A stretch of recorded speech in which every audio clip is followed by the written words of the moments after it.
जय हिंद दोस्तों, स्वागत है आप सभी का पहचान परिवार में। चलिए आज हम नया टॉपिक लाए हैं आपके लिए, नदियों के बारे में पढ़ेंगे, चर्चा करेंगे। भारत की प्रमुख नदियां कौन कौन सी है, कहाँ बहती हैं। ये आपके एग्जाम में नदियों का सिलेबस दिया है, जो आपके सिलेबस में है तो वही हम लोग ला रहे हैं, पढ़ा रहे हैं। तो आप लोग क्या करेंगे, तैयारी करते रहेंगे। यूपी टेट की नोटिफिकेशन आने ही वाली है, आपकी समझ लीजिए कि अब आयोग गठन हो चुका है, तो इसके बाद परीक्षाएं कराएंगे ही, तो इसलिए आप तैयारी करते रहेंगे, जुड़े रहिए हमारे साथ, हमारे चैनल को आप लोग सपोर्ट करते रहेंगे। ठीक है, चलिए शुरुआत करेंगे। आज का टॉपिक इंपॉर्टेंट है, भारत की नदियां। आपके हर एक एग्जाम पूछता है यहाँ से प्रश्न, तो आज हम क्लियर करेंगे। चलिए देखते हैं भारत की प्रमुख रूप से नदियां। इनको हम पहले बांट देंगे, भारत की नदियों को। पहले एक मैप देखते हैं, मैप में संक्षेप में समझेंगे, उसके बाद विस्तार में आगे देखेंगे। ठीक है, आगे एक एक करके डिटेल में हम यहाँ पे लाए हैं, सब कुछ समझ लेंगे। पहले मैप में समझ लेते हैं। ठीक है, तो भारत की नदियों को हम देखो तंत्र के हिसाब से बांट देते हैं। तो पहले बांटेंगे हम ऊपर, जो आपके उत्तरी देखेंगे, उत्तर के हिमालय जो भाग है पूरा भारत का, उसमें हम 3 तंत्र में बांटते हैं। ठीक है, एक आपका सिंधु तंत्र होगा, ठीक है, सिंधु की सहायक नदियों के साथ आएगा। फिर एक गंगा तंत्र होगा, जो गंगा के सहायक नदियों के साथ आएगा। और एक ब्रह्मपुत्र तंत्र रहेगा। ठीक है, ब्रह्मपुत्र नदी तंत्र, जो आपके ब्रह्मपुत्र के जो अरुणाचल प्रदेश में सहायक नदियों के साथ रहेगा। ठीक है, उसके बाद हम लोग एक साथ प्रायद्वीपीय भारत की नदियों को देखेंगे, मतलब दक्षिण भारत की नदियों को देखेंगे। ठीक है, तो पहले आप देखेंगे मैप में, यहाँ पे देखेंगे मैप में, इंपॉर्टेंट आप देखेंगे मैप में। तो ये सिंधु नदी तंत्र देखिए, यहाँ से जो ये आपका मानसरोवर झील है, यहाँ पे राकेश एक है, वहां से निकलती है आपकी सिंधु नदी तक। ठीक है, सिंधु नदी ऊपर से निकल के आपके लद्दाख से होते गुजरते हुए फिर पाकिस्तान में प्रवेश कर जाती है। ठीक है, इसकी सहायक नदियों में बात करेंगे तो इसमें सहायक देखेंगे, ऊपर से झेलम है, चिनाब है, रावी है, व्यास है, सतलज है। ठीक है, ये आपके 5 सहायक नदियां इसकी हैं। फिर उसके बाद हम जैसे ही आप नीचे आएंगे, थोड़ा सा गंगा नदी तंत्र में देखेंगे, तो गंगा नदी आप देखेंगे गंगोत्री हिमानी से निकलती है, यहाँ से आपके उत्तर प्रदेश में सर्वाधिक दूरी बहती हुई आपके बिहार से पश्चिम बंगाल में प्रवेश करके बंगाल की खाड़ी, बांग्लादेश में, फिर बंगाल खाड़ी में चली जाती है। ठीक है, इसकी भी सहायक नदी है, प्रमुख रूप से देखेंगे सबसे बड़ी यमुना नदी इसकी सहायक नदी है। ठीक है, फिर उसका गोमती, घाघर, गंडक, आप इसकी सहायक नदियां हैं। ठीक है, और इसके देखेंगे इस साइड से आप देखेंगे गंगा नदी के बाएं साइड से आपकी गोमती, घग्गर, गंडक गंडक कोसी, ये सब सहायक नदी। लेकिन जो दाएं साइड से जो सहायक नदियां होंगी, उसमें यमुना नदी सबसे बड़ी होगी। ठीक है, यमुना नदी देखेंगे यमुनोत्री ग्लेशियर निकलती है और लंबी दूरी तय करके आपके प्रयाग में जाके इसमें संगम बनाती है। ठीक है, इसके बाद इसी में चंबल नदी आके मिलती है, बेतवा नदी मिलती है। ठीक है, प्रमुख रूप से केन, बेतवा, चंबल इसकी सहायक नदियां हैं यमुना नदी की, जो जाके फिर से गंगा नदी में मिल जाती है। फिर आगे एक सोन नदी जाके मिलती है, दाएं साइड से गंगा मिलती है। ठीक है, फिर आगे बढ़ते हुए गंगा नदी से एक मतलब नदी निकल जाती है, इसकी ही एक मतलब सहायक नदी मतलब निकलती है इसमें से, हुगली नदी, जो पश्चिम बंगाल में प्रभावित होती है। ठीक है, हुगली नदी, इसकी मुख्य नदी, मुख्य जो धारा रहेगी वो तो आगे निकल जाएगी बांग्लादेश में, जिसको हम पद्मा के नाम से जानते हैं, और उसी की धारा निकल आएगी पश्चिम बंगाल में होली नदी के नाम से। ठीक है, और जो पद्मा नाम से आगे बढ़ी, वो आगे बढ़ के फिर ब्रह्मपुत्र नदी जो आती है आपकी ब्रह्मपुत्र तंत्र से, ब्रह्मपुत्र नदी यहाँ से देखेंगे ब्रह्मपुत्र नदी तंत्र में, तो यहाँ पे जब आके बांग्लादेश प्रवेश करेगी तो इसको जमुना नदी कहते हैं। ठीक है, जमुना नदी और पद्मा नदी मिलकर आगे बढ़ती हैं तो मेघना नदी कहलाती है। ठीक है, तो प्रमुख रूप से आपकी ब्रह्मपुत्र नदी में है। अब नीचे देखेंगे हम, आप बात करेंगे, यहाँ देखिए राजस्थान में अरावली पर्वत के पास है लूनी नदी। ठीक है, लूनी नदी है। ठीक है, ये एकमात्र नदी है जो आपके किसी भी सागर में नहीं गिरती, ये गुजरात के कच्छ के दलदल में ही वहीं पे समाहित हो जाती है। ठीक है, और यहीं बगल में एक साबरमती नदी है। ठीक है, गुजरात में प्रभावित होती है, ये जाके आपके खंभात खाड़ी में गिरती है। ठीक है, माही नदी है, ये भी मध्य प्रदेश से निकलती है और खंभात खाड़ी में गिरती है, कर्क रेखा को 2 बार काटती है। ठीक है, इंपॉर्टेंट है। फिर आगे देखेंगे दक्षिण भारत में देखेंगे नर्मदा नदी देखेंगे, अमरकंटक के पहाड़ से निकलती है। ठीक है, और प्रभावित होकर खंभात खाड़ी में गिर जाती है। ताप्ती नदी देखेंगे, सतपुड़ा पहाड़ी, इसके नर्मदा नदी और ताप्ती नदी के बीच में सतपुड़ा पहाड़ी है। ठीक है, ताप्ती नदी भी है आपका बैतूल जिला से निकलती है और जाके खंभात खाड़ी में गिर जाती है। फिर दक्षिण भारत की, जिसे हम गंगा कहते हैं, गोदावरी नदी, वृद्ध गंगा कहते हैं, ये आपकी देखिए त्र्यंबक, नासिक के त्र्यंबकेश्वर से निकलती है और ये आपके बंगाल खाड़ी में जाकर गिरती है। ठीक है, यहाँ पे आप देखेंगे उड़ीसा में प्रभावित होती है, इससे पहले छत्तीसगढ़ से निकलती है महानदी, उड़ीसा में प्रभावित होकर बंगाल खाड़ी में गिर जाती है। इसी की आप देखेंगे, बात करेंगे यहाँ पे हुगली नदी में देखेंगे, हम बता देते हैं पहले। यहाँ पे एक आपकी दामोदर नदी है, जो इसकी हुगली में आके मिलती है, दामोदर नदी। ठीक है, नीचे देखेंगे कृष्णा नदी है, इंपॉर्टेंट है, दक्षिण भारत की नदी है, प्रमुख रूप से कृष्णा नदी है, ये भी आपकी वहां से निकलती है, महाराष्ट्र से निकलती है। ठीक है, महाबलेश्वर के पर्वत से निकलती है और जाके बंगाल खाड़ी में गिर जाती है। इसकी सहायक नदियों की बात करेंगे तो भीमा है, तो भंद्रा है, इसकी सहायक नदियां हैं। एक पेन्नार नदी है, पेन्नार नदी आपकी देखिए बंगाल खाड़ी में निकलती है आंध्र प्रदेश से। फिर कावेरी नदी देखेंगे कर्नाटक से निकलती हुई जाती है आपके बंगाल खाड़ी, मतलब यहाँ पे आपके मन्नार खाड़ी के पास गिर जाती है।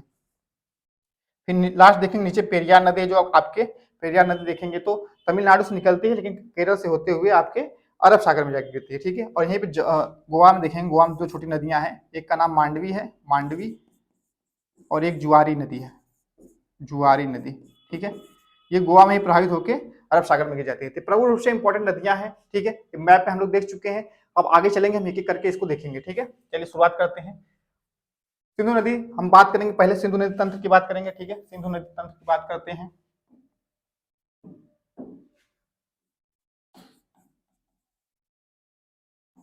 सिंधु नदी तंत्र,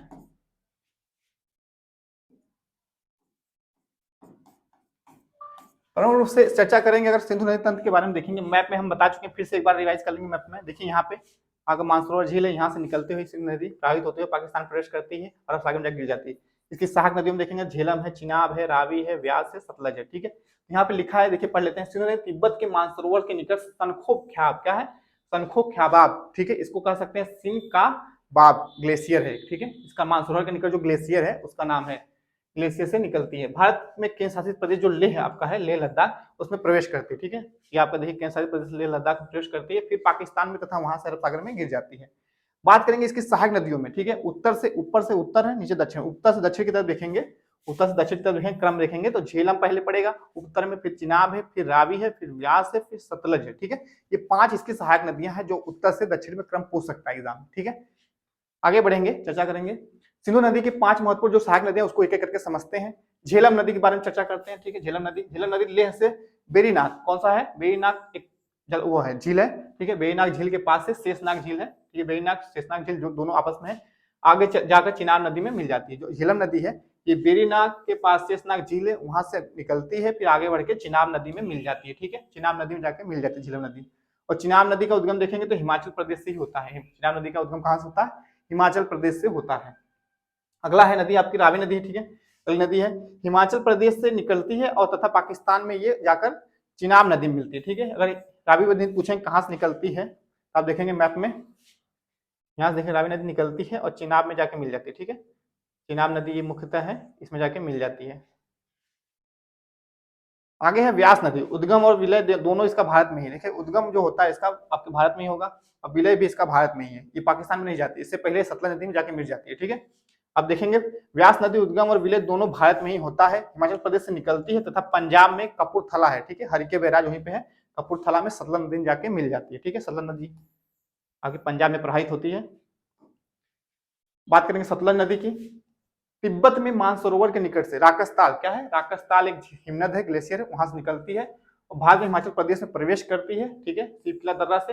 जबकि सिंधु नदी लेह में प्रवेश करती है, जो सिंधु नदी वो लेह में प्रवेश करती है और ये आपकी सतलज नदी हिमाचल प्रदेश से, दोनों निकलती एक ही स्थान से, जो आपके राकसताल है मानसरोवर झील उसी के पास से।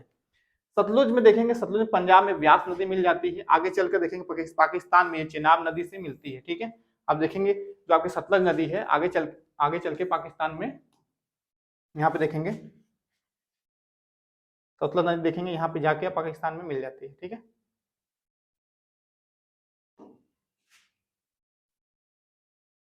सतलज नदी सिंधु नदी में मिल जाती है और इसे पंचनद कहते हैं। जब ये नदियां सारा मतलब एक साथ सतलज नदी मिल जाती है, चिनाब, व्यास, झेलम, रावी, ये सब मिल के जब पंचनद हो जाती हैं, फिर जाके डायरेक्ट जब मिल जाती है सिंधु नदी में, तो इसे क्या कहते हैं, पंचनद कहते हैं, ठीक है। 5 नदियों जाकर जब सिंधु नदी में पाकिस्तान के जहां जिस स्थान पे मिलते हैं उसे क्या कहते हैं, पठानकोट एक स्थान है, ठीक है। पाकिस्तान में पठानकोट स्थान पे जाके सब 5 नदियां एक साथ मिल जाती हैं।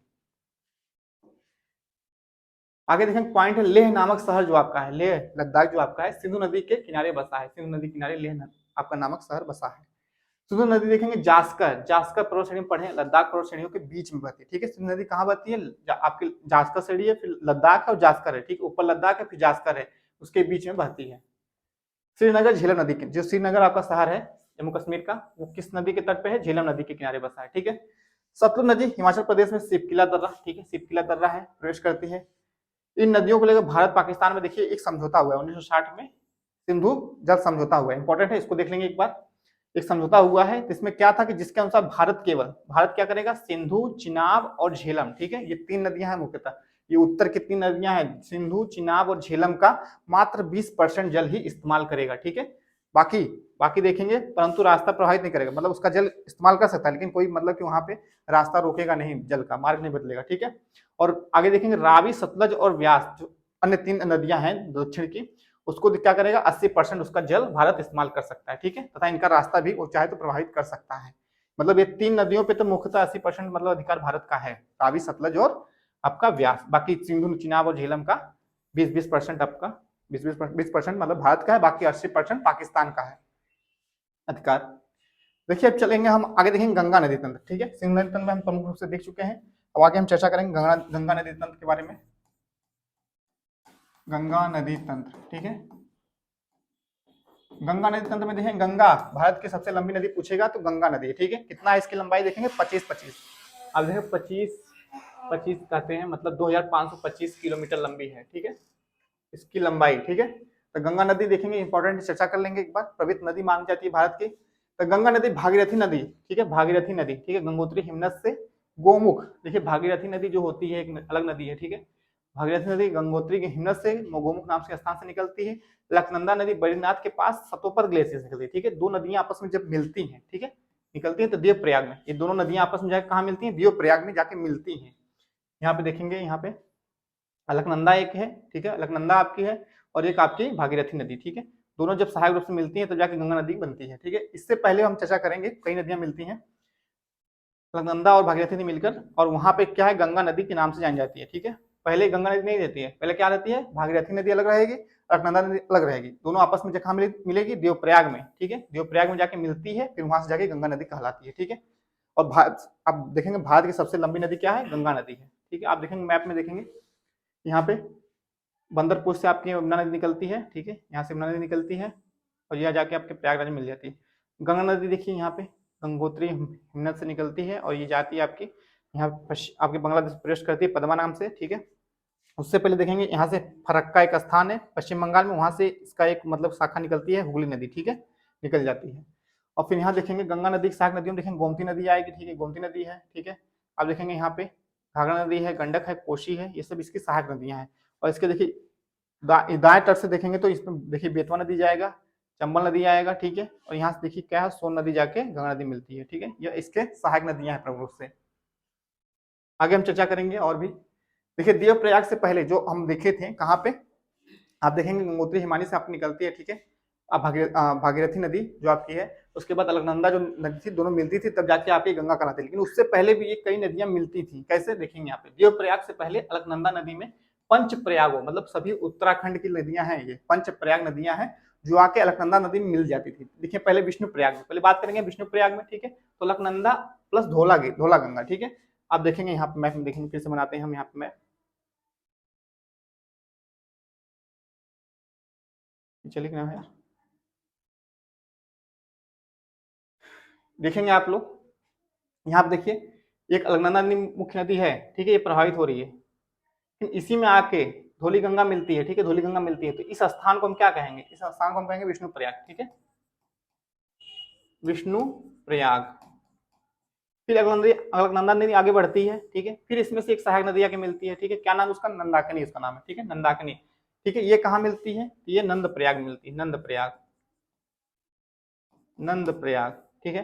फिर आपके अलकनंदा नदी आगे बढ़ती है, फिर इसमें एक सहायक नदी मिलती है, पिंडार नदी, ठीक है, कहाँ मिलती है, कर्णप्रयाग, क्या है, कर्णप्रयाग है। स्थान देखिए इंपॉर्टेंट है, कर्णप्रयाग, कर्णप्रयाग। यहाँ फिर देखेंगे आप लोग, थोड़ी सी आगे बढ़ेगी यहाँ पे अलकनंदा, फिर इसमें से कौन सी नदी आती है, मंदाकिनी नदी, ठीक है, मंदाकिनी नदी, ठीक है। ये कहाँ मिलती है आपकी, ये मिलेगी रुद्रप्रयाग में, ठीक है, रुद्रप्रयाग में आके मिलेगी मंदाकिनी नदी, मंदाकिनी नदी आके मिलती है अलकनंदा नदी में, कहाँ पे, रुद्रप्रयाग में, रुद्रप्रयाग में। फिर यही अलकनंदा नदी आगे बढ़ती है तो इसमें आके क्या मिलती है आपकी, भागीरथी नदी, ठीक है, कहाँ पे, देवप्रयाग में, देवप्रयाग में, ठीक है। ये 5 मतलब कि इसमें पंच प्रयाग स्थान इसी को कहा जाता है, 5 जगह इसमें बनते हैं, ठीक है, पंच प्रयाग इसी को कहते हैं, ठीक है। मुख्य नदी आपकी क्या है, ये अलकनंदा नदी ही है, अलकनंदा, अलकनंदा। और इसमें आके अब देखेंगे धौली गंगा मिलती है, धौली गंगा है, ठीक है, नंदाकिनी है, पिंडार है, मंदाकिनी है, मंदाकिनी है, और आपकी भागीरथी, भागीरथी, ठीक है। ये आपकी 5 नदियां जो प्रमुखतः एक प्रयाग जो बनाते हैं, पंच प्रयाग जिसे कहते हैं, ये इंपॉर्टेंट है, आप लोग इसको नोट कर लेंगे, ठीक है, आप लोग देख लेंगे। आगे हम बढ़ेंगे, चर्चा करेंगे। यमुनोत्री हिमनद से गंगा नदी की सबसे बड़ी सहायक नदी क्या नाम है? यमुना नदी, ठीक है। यमुनोत्री जो ग्लेशियर है वहां से गंगा नदी की सबसे बड़ी सहायक नदी जो है यमुना नदी वो निकलती है, जो कि इलाहाबाद में, इलाहाबाद मतलब प्रयागराज में, आपके प्रयाग में जाकर गंगा से मिल जाती है, ठीक है, इंपॉर्टेंट है। आगे हम बात करेंगे, गंगा नदी की चर्चा कर रहे हैं तो इसमें कानपुर है आपका, बनारस है, पटना है, हरिद्वार है, ठीक है। ये सब शहर कहाँ है? गंगा नदी किनारे बसे हैं, ठीक है, गंगा नदी किनारे।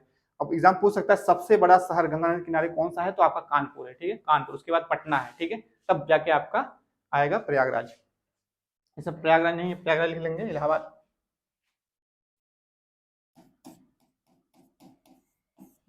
आगे देखेंगे, गंगा नदी सबसे पहले हरिद्वार में मैदानी क्षेत्र में आती है, ठीक है। देखेंगे पहाड़ों से तो आती है, लेकिन मैदानी भाग में कहाँ प्रवेश करती है, किस जगह पे? तो हरिद्वार में। गंगा नदी मैदानी भाग में हरिद्वार में जाके प्रवेश करती है, ठीक है। पश्चिम बंगाल में गंगा नदी दो भागों में बढ़ जाती है, ठीक है, फरक्का स्थान पे पश्चिम बंगाल में गंगा नदी दो भागों में बढ़ जाती है। जो एक भाग होता है उसको हुगली नदी कहते हैं, क्या कहते हैं? हुगली नदी नाम लेते हैं, ठीक है। फिर हुगली नदी आगे बढ़ के क्या कहते हैं? बंगाल खाड़ी में गिर जाती है। इससे पहले इसमें एक दामोदर नदी आगे पश्चिम वहां से छोटा नागपुर पठार से निकल के आगे मिल जाती है, ठीक है। हुगली नदी आगे बढ़कर बंगाल खाड़ी में गिर जाती है। इस नदी के किनारे कलकत्ता शहर बसा है, ठीक है। और एक बात इंपॉर्टेंट है, दामोदर नदी को कलकत्ता मतलब पश्चिम बंगाल का शोक कहते हैं, ठीक है। आगे बात करेंगे, दूसरा भाग जो बांग्लादेश में जाकर प्रवेश करता है गंगा नदी का, और वहां इसे पद्मा कहते हैं। जब बांग्लादेश में प्रवेश करे गंगा नदी का मुख्य जो दूसरा भाग है उसको क्या कहेंगे? पद्मा कहेंगे। वहीं दूसरी तरफ ब्रह्मपुत्र नदी से भी बांग्लादेश में प्रवेश करती है एक नदी, ठीक है, वही ब्रह्मपुत्र नदी है, उसको क्या कहेंगे? जमुना नदी, ठीक है, जमुना नदी कहते हैं। फिर यही दोनों नदियां आगे बढ़ती हैं तो उसको क्या कहेंगे? हम मेघना नदी कहते हैं, ठीक है। बांग्लादेश में दोनों संयुक्त रूप से पद्मा और जमुना नदी मिलकर क्या कहलाती है? मेघना नदी कहलाती है, और जाके अंत में बंगाल की खाड़ी में गिर जाते हैं, ठीक है। और यहीं पर ये विश्व का इंपॉर्टेंट लाइन देखिए, यहीं पर विश्व का सबसे बड़ा नदी डेल्टा बनाती है, ठीक है। सबसे बड़ा नदी डेल्टा कौन नदी बनाती है? अगर पूछेगा तो एग्जाम में बता सकते हैं आपके गंगा और ब्रह्मपुत्र, ठीक है, दोनों संयुक्त रूप से मिलती है मेघना नदी, तो आपका क्या बनता है? सबसे बड़ा नदी डेल्टा बनता है, ठीक है। और इसे क्या कहते हैं? सुंदरवन डेल्टा। यहाँ पे लिखा है सुंदरवन डेल्टा के नाम से जाना जाता है, पश्चिम बंगाल के तट पे। आगे हम चर्चा करेंगे, गंगा नदी के बारे में चर्चा कर रहे हैं, तो दाईं ओर से गंगा में मिलने वाली सहायक नदियां कौन कौन सी, ठीक है। तो दाईं ओर से मिलती है गंगा के सहायक नदियां कौन कौन सी है देखेंगे। तो दाईं ओर से मिलने वाली देखिए, चंबल है, यमुना है, चंबल है, बेतवा है, केन है, टोंस है, सोन नदी, ठीक है। ये आपके दाईं ओर से जाके गंगा नदी मिलती है, ठीक है। आप गंगा नदी ये देखेंगे इसे प्रभावित होती है तो इस साइड से, मतलब दाईं साइड से जाके मुख्य रूप से नदियां जाके मिलती हैं गंगा में, ठीक है। और आगे चर्चा करेंगे, बाईं साइड से भी आके मिलती है नदियां। इसमें देखिए क्या क्या इंपॉर्टेंट है। यमुना सबसे बड़ी सहायक नदी भी है, ठीक है, यमुना सबसे बड़ी सहायक नदी हम पढ़ चुके हैं। दिल्ली तथा आगरा, ठीक है, दिल्ली तथा आगरा, ये आपका दिल्ली तो एक राज्य है, आगरा आपका उत्तर प्रदेश का एक जिला है। ये दोनों क्या है? यमुना नदी किनारे बसे हैं, यमुना नदी किनारे ही बसे हुए हैं। चंबल, बेतवा एवं केन सीधे गंगा में न मिलकर, ठीक है, इंपॉर्टेंट है, पूछेगा एग्जाम में, चंबल, बेतवा, केन ये डायरेक्ट क्या गंगा में जाके मिल जाती है? नहीं, ये पहले यमुना नदी में मिलती है, उसके बाद यमुना जाके गंगा में मिल जाती है, ठीक है। तो चंबल, बेतवा, केन सीधे गंगा में न मिलकर पहले यमुना नदी मिलती है, फिर यमुना नदी गंगा नदी मिल जाती है, ठीक है। टोंस और सोन नदी ये सीधे जाके गंगा में मिलती है, टोंस और सोन नदी आपके बिहार में बहती है, ये सीधे गंगा नदी में मिल जाती है, ठीक है। आगे देखेंगे हम इटावा, इटावा आपका उत्तर प्रदेश में है जिला, ठीक है। इटावा देखेंगे, यमुना और चंबल नदी, ठीक है, यमुना और चंबल नदी इसके किनारे है, ठीक है, इटावा के। हमीरपुर उत्तर प्रदेश का ही जिला है, इसमें क्या है? यमुना और बेतवा नदी है, ठीक है, यमुना और बेतवा नदी है। बांदा भी उत्तर प्रदेश का ही स्थान है, ठीक है, इसमें क्या है? यमुना और केन नदी है इसके मतलब इसके तट पे, ठीक है।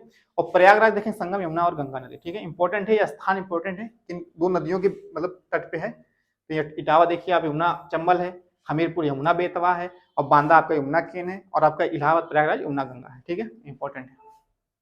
आगे बढ़ेंगे, आगे बात करेंगे बाईं ओर से गंगा मिलने वाली नदियां, ठीक है। दाईं ओर से हो गया, बाईं ओर से देख लेंगे, बाईं ओर से कौन कौन सी नदियां आती हैं गंगा मिलने, ठीक है। तो रामगंगा है, गोमती है, घाघरा है, गंडक है, कोशी है और महानंदा है, ठीक है। ये इतनी नदियां जो आपकी हैं गंगा नदी के बाईं ओर से आके मिलती हैं, बाईं ओर से, ठीक है। इस पे एक एक करके चर्चा करेंगे। गोमती नदी आपके देखिए जौनपुर और लखनऊ इसके तट पे बसा है, ठीक है, गोमती नदी के। तो लखनऊ उत्तर प्रदेश गोमती नदी किनारे बसा है, और जौनपुर उत्तर प्रदेश, ठीक है, इसके किनारे बसा है। महानंदा की बात करेंगे, ये सबसे पूर्वी सहायक नदी, ठीक है, सबसे पूर्वी सहायक नदी है। दार्जिलिंग मतलब दार्जिलिंग की पहाड़ियों से होकर ये आती है और जाके गंगा मिल जाती है। घाघरा नदी देखेंगे, पटना से थोड़ा पहले ही गंगा मिल जाती है, पटना से पहले ही ये गंगा मिल जाती है घाघरा नदी। फिर कोशी की बात करेंगे तो ये नदी बिहार का शोक कहा जाता है इसको, ठीक है, अपने मार्ग परिवर्तन के कारण प्रसिद्ध है ये, क्योंकि यह हर वर्ष बिहार में बाढ़ लाती है। क्या लाती है? बाढ़ का मुख्य कारण बनती है, जो आपकी कोशी नदी है, इंपॉर्टेंट है। आगे है गंडक नदी, उद्गम उद्गम नेपाल में ही होता है। ये नदी त्रिशूल गंगा, ठीक है, त्रिशूल तथा काली गंडक के मिलने से बनती है, ठीक है। गंडक नदी क्या है, नेपाल में त्रिशूल गंगा और काली गंडक नदी के मिलने से बनती है। इसे नेपाल पहाड़ी क्षेत्र में क्या कहेंगे, शालिग्राम कहते हैं, ठीक है, क्या कहते हैं, शालिग्राम। और फिर जब ये नेपाल के मैदानी क्षेत्र में आ जाती है तब इसे नारायणी कहते हैं, ठीक है, इंपॉर्टेंट है। शालिग्राम इसी को कहते हैं और नारायणी भी इसी के नाम है, बस ये मैदानी क्षेत्र और पहाड़ी क्षेत्र में अलग अलग नाम है, ठीक है। चलिए आगे देखेंगे, आगे चर्चा करेंगे ब्रह्मपुत्र, ठीक है, ब्रह्मपुत्र नदी तंत्र। ब्रह्मपुत्र नदी तंत्र की चर्चा कर लेते हैं। इसमें मुख्य रूप से इसकी मुख्य नदी क्या है, ब्रह्मपुत्र नदी है। इसमें मैप में देखेंगे आप लोग, यारलुंग जांगबो, क्या है, जांगबो, ये ब्रह्मपुत्र का ही नाम है तिब्बत में, ठीक है। यारलुंग जांगबो ब्रह्मपुत्र का ही नाम है तिब्बत में। तो ये आपकी वहीं से निकलती है, मानसरोवर झील से ही निकलती है, ये भी है। ये आके फिर दिहांग, दिहांग आपका मतलब कि यांग्याप दर्रा है, वहां पे दिहांग स्थान है, फिर वहां से प्रवेश कर जाती है, ठीक है। वहां से प्रवेश करके भारत में प्रवेश करके आगे बढ़ती है। यहाँ पे आप देखेंगे असम से होते हुए ये फिर यहाँ पे मेघालय होते हुए गिर जाती है आपकी बांग्लादेश में, फिर बांग्लादेश से बंगाल खाड़ी में जाती है, ठीक है। इंपॉर्टेंट रूप से इसमें क्या है, इसकी सहायक नदियों में देखेंगे तो दिबांग नदी एक है, लोहित नदी इसकी सहायक नदी है, सुबनसिरी नदी है, कामेंग है, ठीक है, मानस नदी है असम में, तिस्ता नदी सिक्किम से आती है, इसमें मिल जाती है, ठीक है। बराक नदी इसमें आती है मणिपुर से, कपिली नदी है, ठीक है। ये सब इसके प्रमुख सहायक नदियां हैं। और यहाँ से जो गंगा नदी की एक मुख्य नदी मतलब पद्मा जिसे हम कहते हैं बांग्लादेश में, ये जाके और यहाँ से जमुना नदी इसको कहते हैं, यहाँ के दोनों आपस में मिलती हैं, फिर आगे यहाँ पे मिल जाने के बाद आगे बढ़ती है, तो इसे क्या कहते हैं हम लोग, मेघना कहते हैं, मेघना, ठीक है। अब चर्चा करेंगे इसमें आगे। ब्रह्मपुत्र का उद्गम तिब्बत से होता है और मानसरोवर झील के पास क्या है, चोमायुंगडुंग, ठीक है, चोमायुंगडुंग ग्लेशियर है, वहां से निकलती है, ठीक है, चोमायुंगडुंग, ठीक है, ग्लेशियर का नाम है, मानसरोवर झील के पास इसी स्थान से निकलती है ब्रह्मपुत्र नदी। इसकी कुल लंबाई देखेंगे, बात करेंगे तो 2900 मीटर किलोमीटर है। इस नदी के अधिकांश भाग जो है चीन में प्रभावित होती है, ठीक है। टोटल लंबाई इसकी अगर भारत में रहती तो ये सबसे बड़ी नदी रहती, लेकिन इसकी अधिकांश लंबाई तो चीन में प्रभावित होती है, बाकी थोड़ी सी लंबाई इसकी भारत में आती है, इसलिए इसको चीन में प्रभावित ज्यादा होती है, इसलिए इसमें भारत में कम इसकी है। चीन में इसका नाम क्या है, यारलांग सांगपो, ठीक है, यारलांग सांगपो कह सकते हैं या फिर यारलुंग जंगबो, कई नाम इसके रख जाते हैं, ठीक है। भारत में अरुणाचल प्रदेश में प्रवेश करती है, अरुणाचल प्रदेश में प्रवेश कर जाती है भारत से। आगे बात करेंगे अरुणाचल प्रदेश में इसे दिहांग, क्या है, दिहांग नाम से जाना जाता है। अरुणाचल प्रदेश में इसे किस नाम से जाना जाता है, दिहांग नाम से जाना जाता है। दिबांग और लोहित, इसी दिहांग को दिबांग भी कहते हैं, दिबांग और लोहित नदी इसकी सहायक नदी, ठीक है। फिर अरुणाचल प्रदेश में मिलती है, यहीं पे एक माजुली द्वीप, ठीक है, एक बड़ी मतलब कि नदी द्वीप अगर विश्व का पूछेगा तो क्या है आपका, माजुली द्वीप। कहाँ बनता है आप देखेंगे यहीं पे, दिबांग और लोहित नदी इसकी सहायक नदी है। जब अरुणाचल प्रदेश में प्रभावित होकर असम में प्रवेश करती है तो वहीं पे एक बड़ा नदी द्वीप बनता है जिसका नाम क्या है, माजुली द्वीप बनता है, ठीक है। और विश्व की सबसे बड़ा नदी द्वीप यही है आपका माजुली द्वीप, ठीक है। आगे चलकर नदी असम में प्रवेश करती है और यहाँ से इसे ब्रह्मपुत्र नाम से जाना जाता है। असम में इसे किस नाम से जानते हैं, ब्रह्मपुत्र नाम से। फिर आगे देखेंगे गुवाहाटी, तेजपुर और डिब्रूगढ़ ब्रह्मपुत्र नदी के तट पर बसा है, ठीक है। इतने शहर जो आपके गुवाहाटी है, तेजपुर है, डिब्रूगढ़ है, ये शहर आपके ब्रह्मपुत्र नदी पर ही बसे हुए हैं। सुबनसिरी इसकी सहायक नदी असम में इसमें मिलती है, ठीक है, असम में मिलती है इसमें। और मानस नदी इसमें असम में ही मिलती है, असम से निकल के, ठीक है। इसके सहायक नदी इंपॉर्टेंट है। देखिए अब चर्चा करेंगे हम लोग दक्षिण भारत की प्रमुख नदियां, ठीक है। दक्षिण भारत की नदियां चर्चा कर लेते हैं, प्रायद्वीपीय भारत जिसे हम कर सकते हैं, ठीक है। नदियां जो बंगाल की खाड़ी, देखिए इसमें दो भागों में बांट देंगे, नदियां जो बंगाल खाड़ी में गिरती है उनको देख लेंगे पहले, फिर नदियां जो अरब सागर में गिरती है उनको देख लेंगे, ठीक है। आप देखेंगे आपके भारत के प्रायद्वीप में इस साइड आपका बंगाल खाड़ी है और इस साइड अरब सागर है, ठीक है। तो हम पहले बात करेंगे जो आपके बंगाल खाड़ी में गिरती नदियां, ठीक है, उसको देख लेंगे। यहाँ पे देखिए दक्षिण भारत की बंगाल खाड़ी में गिरने वाली नदियां प्रमुख रूप से देखेंगे तो हुगली नदी, पहले बात करेंगे हुगली नदी, यह भी गंगा की ही एक नदी है, ठीक है, एक उसकी शाखा है जो पश्चिम बंगाल में गंगा नदी से टूटती है और कलकत्ता इसी तट पे बसा है, इंपॉर्टेंट है, कलकत्ता शहर आपका हुगली नदी के तट पे बसा है। फिर आगे देखें दामोदर नदी, ठीक है, दामोदर नदी, ठीक है, हुगली नदी की सहायक नदी है, छोटा नागपुर पठार से निकलती है और पश्चिम बंगाल में प्रवेश करके हुगली नदी में मिल जाती है, हुगली नदी में मिल जाती है, ठीक है। छोटा नागपुर पठार से निकलती है, कहाँ से, छोटा नागपुर पठार से, और हुगली नदी में जाके मिल जाती है। इस नदी को बंगाल का शोक कहते हैं, ठीक है, दामोदर नदी को क्या कहते हैं, बंगाल का शोक। चलिए आगे देखते हैं हम लोग, आगे चर्चा करेंगे स्वर्णरेखा नदी, ठीक है, इंपॉर्टेंट है स्वर्णरेखा नदी, इसको देख लेंगे आपकी कहां से निकलती है और कहां गिरती है। झारखंड की राजधानी आप देखेंगे रांची के पास निकलती है, ठीक है, झारखंड की राजधानी आपकी रांची यहाँ से निकलती है, ठीक है, और यहाँ से उड़ीसा में होते हुए यहाँ से प्रवेश कर जाती है आपके बंगाल खाड़ी में, ठीक है। ये आपकी क्या है, स्वर्णरेखा नदी। झारखंड, पश्चिम बंगाल, उड़ीसा, ये सब तट इसी तट, ठीक है, झारखंड, पश्चिम बंगाल, उड़ीसा इसी तट पे है, ठीक है। आगे देखें बैतरणी नदी, ठीक है, क्या है, बैतरणी नदी उड़ीसा से ही निकलती है, ये भी उड़ीसा से ही निकलेगी आपकी, फिर बंगाल खाड़ी में गिर जाती है, ठीक है। और ये क्या है, इसकी इंपॉर्टेंट नदी क्या है, उड़ीसा में क्योझर पठार से निकलती है आपकी बैतरणी नदी, कहाँ से निकलती है, क्योझर पठार से ही निकलती है। आगे है ब्राह्मणी नदी, ठीक है, इंपॉर्टेंट है ब्राह्मणी नदी। झारखंड से आने वाली शंख और दक्षिणी कोयल नदी, ठीक है, एक शंख नदी है एक कोयल नदी है, ठीक है, आके जब मिलती है तो इसी को ब्राह्मणी नदी कहते हैं, ठीक है। झारखंड से ही आती है, आपके झारखंड में देखेंगे यहाँ पे शंख और कोयली नदी आके निकलती है, फिर यहाँ से जाके मिल जाती है, ठीक है। तो क्या है आपकी ब्राह्मणी नदी है, ठीक है। और ब्राह्मणी नदी कहलाती है उड़ीसा से राउरकेला में मिलती है, उड़ीसा में देखेंगे राउरकेला में मिल जाती है, राउरकेला से आपके बंगाल खाड़ी में गिर जाती है। आगे देखिए महानदी। महानदी छत्तीसगढ़ के सिहावा, क्या है, सिहावा जिले के, ठीक है, छत्तीसगढ़ के सिहावा जिले से निकलती है, उड़ीसा में प्रवेश करती है और कटक शहर के पास अपना डेल्टा बनाती है, ठीक है, इंपॉर्टेंट है। आप देखेंगे यहाँ पे देखें छत्तीसगढ़ से निकलती है, सिहावा यही है आपका जिला, यहाँ से निकलेगी और यहाँ पे जाके आपके उड़ीसा होते हुए यहाँ पे कटक के पास, उड़ीसा में ही कटक है, वहां पे डेल्टा बनाती है, ठीक है, महानदी। फिर आगे चर्चा करेंगे हम हीराकुंड बांध। देखिए हीराकुंड बांध जो इंपॉर्टेंट है आपका, ठीक है, एक बांध डैम है हीराकुंड बांध, इस नदी के ऊपर बना है, ठीक है, महानदी के ऊपर ही हीराकुंड बांध बना है, जो भारत का सबसे लंबा क्या है, बांध है आपका हीराकुंड बांध, भारत का सबसे लंबा बांध है। आगे देखेंगे गोदावरी नदी, ठीक है, इंपॉर्टेंट है, गोदावरी नदी की बात करेंगे तो ये महाराष्ट्र के नासिक जिले के त्र्यंबकेश्वर, क्या है, त्र्यंबकेश्वर के निकट से निकलती है, आप देखेंगे इसमें आगे महाराष्ट्र है, यहाँ से निकलती है और फिर यहाँ से प्रवाहित होते हुए क्या करती है, लंबी सबसे मतलब दक्षिण भारत की सबसे लंबी नदी आपकी कौन है, गोदावरी नदी, ठीक है, गोदावरी नदी सबसे लंबी है, 1450 किलोमीटर इसकी लंबाई है और ये आगे बहते हुए महाराष्ट्र से, तेलंगाना से, छत्तीसगढ़ से अंततः आंध्र प्रदेश में जाके प्रवेश करती है। फिर राजमुंद्री के पास देखेंगे डेल्टा बनाती है, आंध्र प्रदेश के यहाँ राजमुंद्री है, ठीक है, यहाँ पे डेल्टा बनाती है और फिर इसे दक्षिण भारत की गंगा कहते हैं, इसको क्या कहते हैं, दक्षिण भारत की गंगा कहते हैं गोदावरी नदी को। इसकी सहायक नदियों में देखेंगे तो पूर्णा है, प्राणहिता है, पेनगंगा है, वर्धा है, ठीक है, और वेनगंगा मंजीरा इसकी सहायक नदियां हैं, इंपॉर्टेंट है, पूर्णा, प्राणहिता, पेनगंगा, वर्धा, वेनगंगा और मंजीरा इसकी सहायक नदियां हैं। यहाँ पे कृष्णा नदी देखेंगे महाराष्ट्र से ये भी निकलती है, महाबलेश्वर के पर्वत से, ठीक है, पश्चिमी घाट में जो स्थित है महाबलेश्वर पर्वत, वहीं से निकलती है। प्रायद्वीप भारत की दूसरी सबसे लंबी नदी, ठीक है, 1400 किलोमीटर इसकी लंबाई है, ये दूसरी सबसे लंबी नदी है। महाराष्ट्र से कर्नाटक से फिर तेलंगाना से अंततः आंध्र प्रदेश, 4 राज्यों में प्रभावित होती है ये, ठीक है।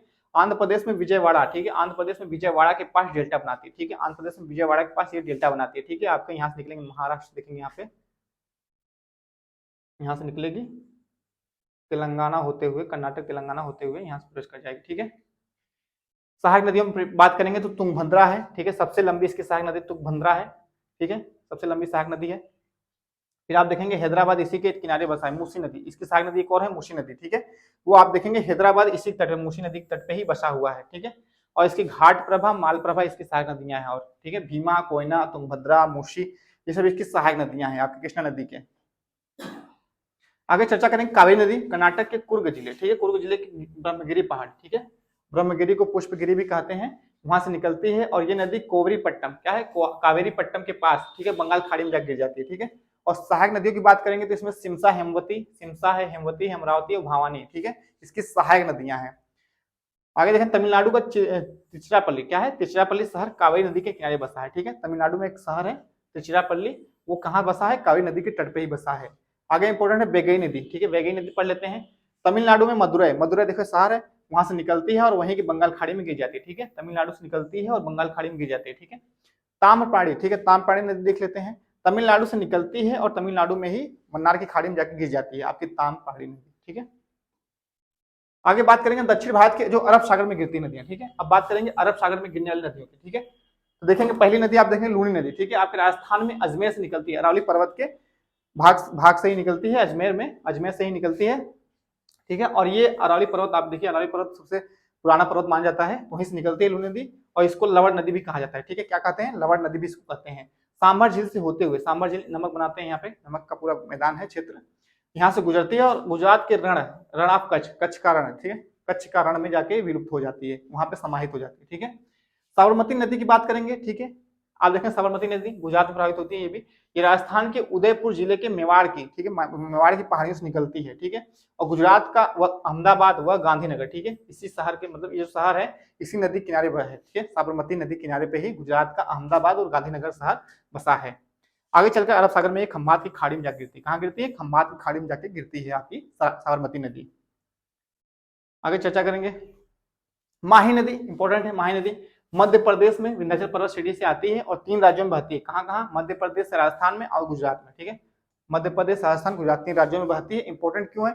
भारत की ऐसी नदी जो कि कर्क रेखा को 2 बार काटती है। आप देखेंगे यहाँ पे मध्य प्रदेश से निकलेगी, यहाँ से निकलेगी और यहाँ से देखिए, यहाँ से इंपॉर्टेंट है, यहाँ से बहते हुए खंबात खाई में गिर जाती है और कर्क रेखा को 2 बार काटती है। ठीक है, कर्क रेखा देखेंगे, कर्क रेखा आपके बीचों बीच भारत से गुजरा है, तो इसको ये 2 मतलब कि एक बार यहाँ काटे, एक बार यहाँ काटे। ठीक है, तो आपकी माही नदी है, ये कर्क रेखा को 2 बार काटती है। आगे देखेंगे नर्मदा नदी। ठीक है, नर्मदा नदी चर्चा करेंगे।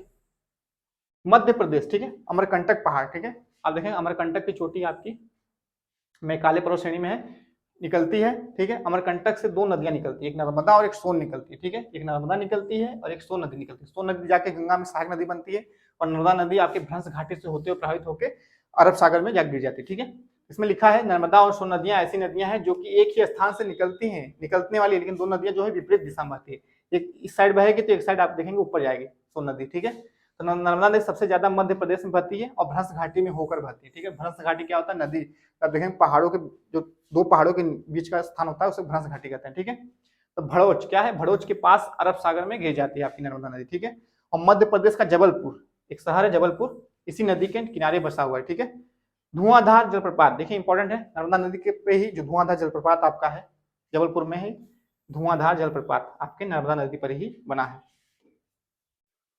ताप्ती नदी अगला है, ताप्ती नदी देखेंगे मध्य प्रदेश में महादेव पहाड़ी से। ठीक है, महादेव पहाड़ी से निकलती है और मध्य प्रदेश से महाराष्ट्र से अंतर गुजरात, मतलब ठीक है 3 राज्य में भी प्रभावित होती है, मध्य प्रदेश से महाराष्ट्र और फिर गुजरात। ठीक है, 3 राज्य में प्रभावित होती है ये। सूरत शहर आप देखेंगे, सूरत शहर ताप्ती नदी किनारे ही बसा है। ठीक है, सूरत शहर आप देखेंगे, आपका सूरत जो शहर है वो ताप्ती नदी किनारे पे ही बसा है। आगे है चर्चा करेंगे मांडवी नदी। मांडवी नदी देखेंगे, इंपॉर्टेंट है, मैप में देख लेंगे आपका ताप्ती नदी देखेंगे यहाँ पे।